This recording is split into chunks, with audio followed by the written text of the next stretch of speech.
There's the kick up towards Flower, who flies over the back. Comes the handball to Flower. Here's danger. Robbie Flower goes onto the left foot, kicks in towards the square and goal. Well, there'd be a whole generation of footy supporters who would love hearing that. 272 games. Captain between 81 and 87, Australian Football Hall of Fame inductee, Hall of Fame at Melbourne, Team of the Century. Tragically passed away due to illness back in 2014 at just 59 years of age. And he is one of the many that we will be remembering on the weekend when the Demons run out. And his son, Brad Flower, has been good enough to join us this morning. G'day, Brad. Gary, Tim, how are we? We're going well. Nice to talk to you. Geez, the old man would have loved this week. It is so sad that he's not here to witness it all. Oh, look, grand final week for most ex-footballers is always a fun time, let alone your own team and the team that obviously he played for, but barracked for as a kid and loved that football club dearly.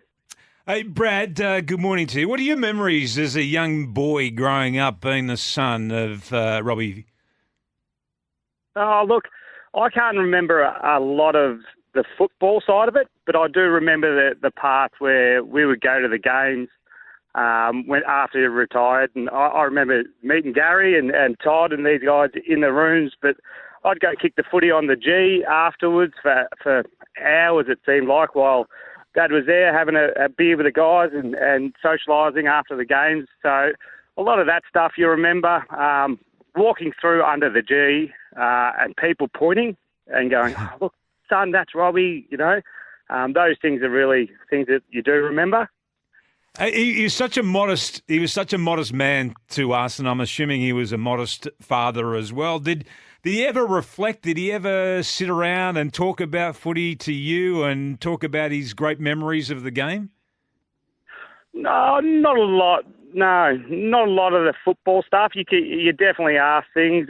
We talked about 87 a bit, and I talked to my Uncle Tom about 87 every now and then. But he was a humble man. Things that we used to talk about was when I was playing football, the tactics of the game, the skills of the game, those sort of things. But no, he'd never really talked about his own career that often, unless you sort of ask. He was very humble that way. Did you really understand his love for the Melbourne Footy Club? Yeah, well, his passion was undeniable. The way that, as a kid growing up as a Melbourne supporter, everyone dreams, whether you go for Essendon or Carlton or whoever you go for, as a kid, you want to play for the team you support. Which he got to do, and then captain, and then ultimately didn't get to win a grand final. But, you know, if he was around today, he'd just be beside himself in the fact that they've, you know, got a chance to win. I think in 2000 you came up against a real good side in Essendon, and you knew that it was not really a chance. But this weekend you're looking and go, there's a legitimate chance that Melbourne could come out on top. Speaking with Brad Flower, the son of the great Robbie Flower, who was so loyal to this Melbourne Footy Club. A lot is spoken about, and rightfully so, about Nathan Jones, who stuck with the club through really tough times. Well, Rob was there through a period where Melbourne just didn't play finals at all, and he was about to retire. I actually looked this up, Brad, and was watching some stuff yesterday because I want to talk about him. He was going to retire at the end of 1986, and Johnny Northey's sort of had only just taken over, and we finished second last in 86, but there was a lot of young players coming through, and John Northey's convinced your old man to go around again, and there was this whole campaign, Do It for Robbie. Like, they actually launched, and he was so embarrassed that this campaign was there, and then the irony was they made the finals. Robbie was a star in the last game of the year against the Bulldogs that we had to win. He turned it on in the second half, run through the first two finals, won them by close to 100 points or more. And in the prelim, the famous Buckenara prelim, Robbie actually had got his collarbone broken by Robert Dipio Domenico. And if, in fact, you know, the Buckenara missed, he probably wouldn't have played in the grand final anyway. Yeah, that's right. And I've spoken to Dad about that, and he goes, "I would have done anything." But there's you say that, don't you? But I do remember that, and I've got some old stuff around. They had posters and things, and Dad didn't really like that sort of stuff, but they had posters. Do it for Robbie campaign. Yeah, that's it. And I do remember. I speak to Tommy about this, and I've spoken to Dad, and he said the one thing that he did, for the first couple of finals against Sydney and I believe it was North Melbourne, is he come down that old race, and instead of run through the batting, you sort of run down in through the centre. Tommy said he took a real slow lap in front of the Melbourne members and in front of the MCC. I don't know if you remember that, Gary, and really try to fire and take up all the adrenaline of the crowd, and it seemed to have worked. It was a great Johnny Northeyism as well that Rob embraced, and they did. I didn't play in those finals, but I don't know the margin. Maybe the boys back in the studio will get them. But those first two finals that Robbie played in, Tim, was just, like 100 points against Sydney and North Melbourne. So it was almost like a dream that was going to keep going, and it didn't quite get there in the end. Do you have a sense of where he's held within the football community? There are a few more revered than your dad. Yeah, look, I do, because when you do walk around, when he was around, I'd be obviously walking around with him, and people do stop him.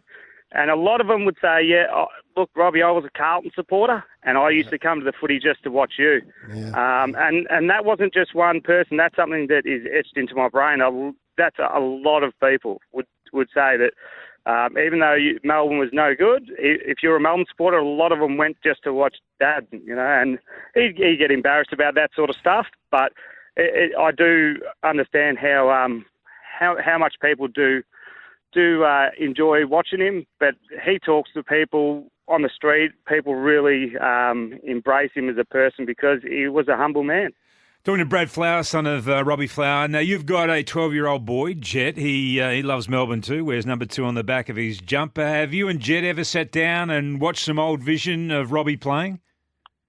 Yeah, you try and show young kids and these sort of visions. He goes, "Oh, Pa was pretty good." And I said, "Yeah, he did all right for himself, didn't he?" But he's 12. He hasn't gone through this pain of, I guess, pain you would call it, of Melbourne supporters going through this huge, long wait to see a team have success. But yeah, look, we've had a chat about it. I've showed him some vision, and he looks back and goes, "Oh, Pa was really good." I said, "Yeah, of course he was, mate." But it'd be great for. I remember kicking the footy with my dad, and that was just awesome. Yeah. Kicking the footy with your dad, who could kick the footy pretty good.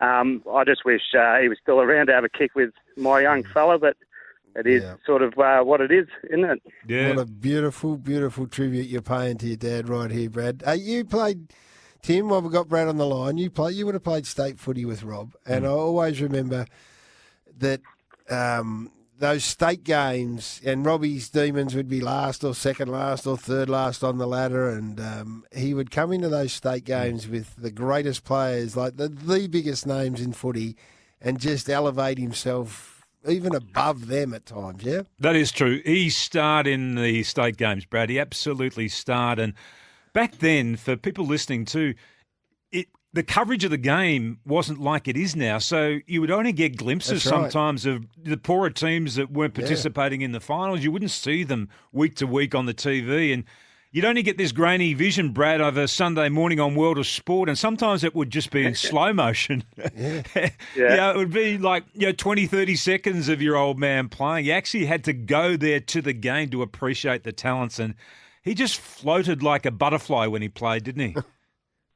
Yeah, look, I do have some old videos, which, you can't probably watch anymore unless you've got to go to find one of those video players. But I do remember him talking about that sort of stuff, and he took pride in playing with the best. And not only that, setting himself to be the best with the best, which was something that, he obviously loved Melbourne, but they were sort of struggling at the time. But when he got into those state games, he did. He shined because he appreciated it. He loved Victoria, and he did talk about, Well, and as you know, Tim, you go play against Western Australia, and a lot of those guys could have played in the VFL, but they decided to stay there. It was bloody good football, and it's guys that you don't play against, so you still got to work out how they move, and he was really good at the tactics of the game. So this guy's a left footer, so I've got to cut him off that way, or he's a right footer, I'll cut him off this way. So, and he adjusted in the game really well. I think that's why he was such a good player at that sort of level. Brad, it's been a joy talking to you and reminiscing about your dad, Robbie. Not only Melbourne, this is coming through on our message machine here in front of us. It wasn't just Melbourne supporters that idolised Rob. It was supporters from all around the competition with very good reason. So it's great to talk to you. I hope you and Tom and the whole family enjoy the weekend. And thanks so much for sharing the memories with your old man. Thanks, guys. Go D's. I know it's pretty exciting for a lot of Demon supporters, also you, Gaz. It's going to be a really good weekend. Hopefully the boys can bring their game like they have all year. Good on you, Brad. On you, Brad. What a great interview. What a great 10 minutes that was. And I know everyone enjoyed that because he was loved by everyone. Wispy, I don't think any supporter of an opposition team ever did. There was a couple of reasons for it. Melbourne weren't really offensive as a footy side because they weren't, ever really contending, and you just couldn't dislike him. He was as pure a footy player as you'd ever see, and as pure a person as you could ever meet, though. Too one of the loveliest blokes that you could ever meet. So humble, down to earth, all of that. And you know what else he was?